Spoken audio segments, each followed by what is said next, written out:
Hi, Pro-Life Jen. It's Kristan Hawkins, and welcome to this new episode of How to Win This Week on Explicitly Pro-Life. Today, I want to talk about adoptions and the appalling attacks on adoption that have been coming ever since the Dobbs v. Jackson Women's Health Organization oral argument to the Supreme Court a couple of weeks ago.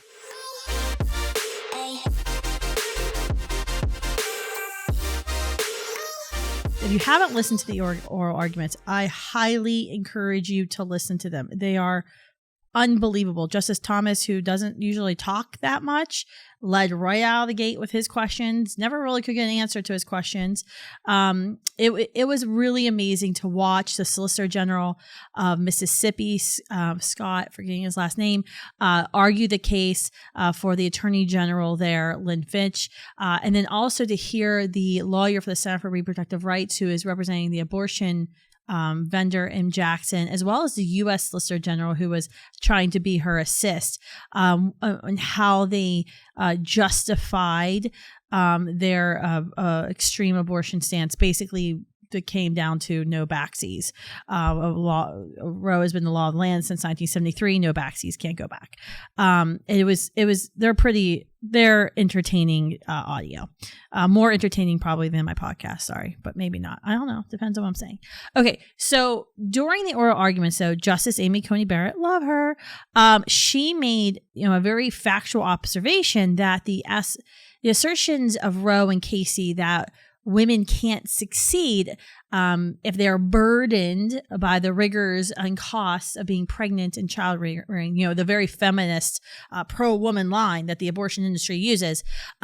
She made the assertion that that's just false and discounted now because of the creation of safe haven laws where women can go and surrender their child after birth to a police station, a fire station, a hospital, other safe haven locations in her community. No questions asked at all. Just surrender her child, and because of adoption. And she is an adoptive mother, so of course this came up.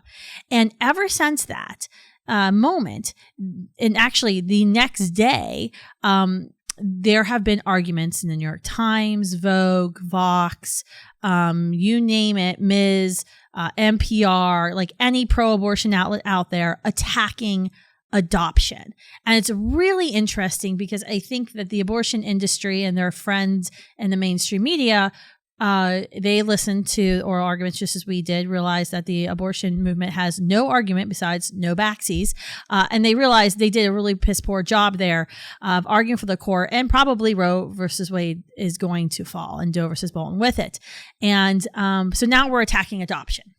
And it's really interesting that this is now suddenly like this leftist talking point that they hate adoption, because I know people who are Democrats and, liberal and don't agree with me on abortion, but love adoption because they themselves were adopted. Their parents placed them with an adoptive family, or they've adopted children. And so it's like this thing now, like the left hates adoption.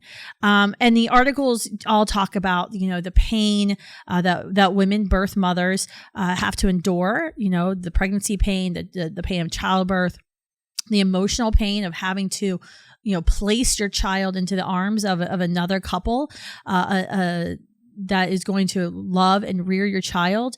And it's very interesting that somehow that pain is not looked at as a heroic sacrifice of a mother saying, I love you, I want the best for you. I can't give you all that you need, but I'm going to find somebody who would. And instead of lifting up birth mothers and those who've made that courageous choice, now we're just saying the suffering that you're going to have to endure, this emotional suffering that you may endure as a birth mother, or the suffering that your child may endure in the future, which we don't know, no one can predict. Once he or she finds out that she was adopted into a family, that suffering discounts the entire notion of adoption at all. That because there could be potential suffering, therefore we should get rid of adoption. It's actually quite unbelievable, but not completely unbelievable, because literally that's what the abortion lobby argues for all the time. We hear this on college campuses of, well, what about this circumstance? What about a child who's been diagnosed with cystic fibrosis or Down syndrome in the womb, or name another disease, insert here? Wouldn't it be better? Would it be more loving if the parents would just choose abortion rather than to give life to a human that's going to have this suffered existence? That's literally their argument, that we should just take this extreme step and get rid of the person who may potentially suffer rather than trying to eliminate or erase the suffering that someone may face. It's, like I said, it should be unbelievable, but it's not, because this is what the abortion industry argues time and time again. And those who advocate for abortion argue. I just find it shocking that now we're like attacking the entire institution of adoption. I don't think anyone believes that, when Roe versus Wade is reversed, every single woman who experiences unplanned pregnancy is going to want to or should feel like she must place her child in an adoptive family. That's not what anyone in the pro-life movement believes. We believe mothers should be able to have that choice, whether or not they want to parent their child or place their child with an adoptive family. And that's a choice she has to make. And both choices will be difficult and will require potential suffering, on her part. But I think we have to back it up here and realize that every human being, regardless of whether or not they face an unplanned pregnancy, regardless of whether or not they were adopted, will suffer in their life. Like, that's something that we as human beings accept as part of our human condition, that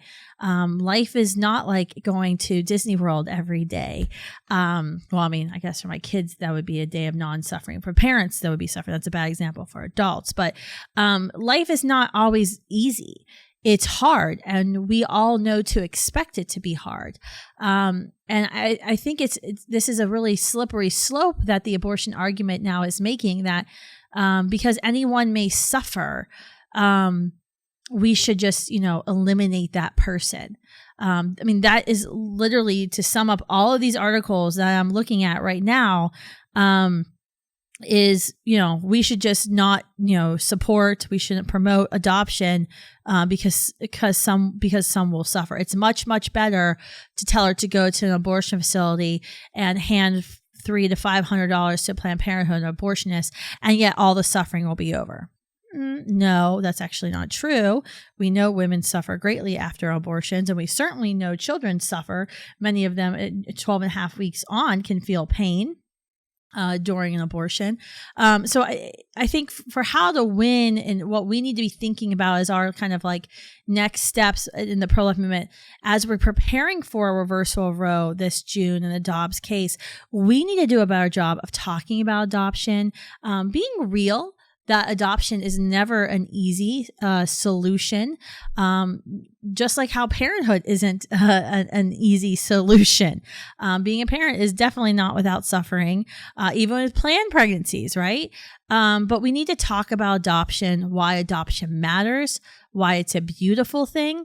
We need to be talking about women who've chosen this great sacrifice. Something I couldn't even imagine having to make that choice for my child, to place my child, one of my children, with an adoptive family. We need to lift those women up as the heroes that they are in our culture. We need to call it to account this terror, these terrible talking points that the abortion industry and their friends in the mainstream media are now using, and call them out for this. Let's counter them with our stories. I know many in the pro-life movement have adopted children. Many in our pro-life generation have been adopted into families. Let's tell our stories, and let's be real about our stories. And we don't have to edit out details that are hard or painful, but let's be real by saying, we're glad every single one of us is here. And the amount of potential suffering that a person may experience in their life does not discount who they fundamentally are, humans, and their value. because we know every human being has innate value and is worthy of life. And your amount of suffering that you may face in your life does not lessen your value in some sort of like bar graph chart of who has more value in life. So make sure you're talking about adoption and get the word out there that adoption saves lives. Adoption matters, and those who choose adoption are heroic.